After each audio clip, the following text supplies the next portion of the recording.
இந்த மண்ணையே நாம் தாய்மண்ணுன்னு சொல்கிறோம். பேசுகிற மொழியை தாய்மொழிங்கிறோம். குடிக்கிற நீரை கங்கை, காவிரி, கோதாவரி அப்படிங்கிறோம். பெண்ணுக்கு பெருமை சேர்த்த மண் இந்த மண்.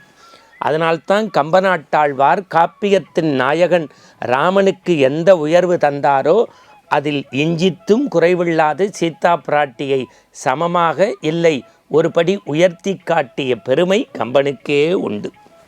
இந்த ஜனக மகாராஜாவினுடைய அருமை புதல்வியாக மகடாக பிறக்கக்கூடிய கற்பின் கண்ணடி சீதா பிராட்டி சாஸ்திரங்களை கற்றுணர்ந்த ஒரு மாபெரும் சிங்கப்பெண்ணாக இந்த மண்ணில் அவதரிக்கிறார்.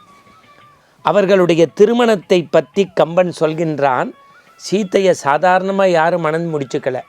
சிவதனுசுவை யார் முடிக்கிறாங்களோ அவங்களுக்கு தான் சீதையை மணம் முடிப்பேன், சிவதனுசை யார் முறிப்பாங்களோ அவங்களுக்கு தான் சீதையை மணம் முடிப்பேன்னு ஜனக மகாராஜா சொல்ல, எடுத்தது கண்டனர் இட்டது கேட்டனர்னு ராமன் மணமுடித்தான். எப்படிடா கூட்டம் இருந்ததான்னா, உளுந்து இடமில்லை. பொதுவாக நம்ம பெருங்கூட்டம்னா எள்ளு போடன்னு சொல்லுவோம்ல. திருமண வைபவத்தில் அமங்கல சொல் பயன்படுத்தக்கூடாதான். இறப்பு காரியத்துக்கு எள்ளு, நல்ல காரியத்துக்கு உளுந்து இடமில்லைங்கிற அளவுக்கு சீதா பிராட்டியுடைய திருமண வைபவம்.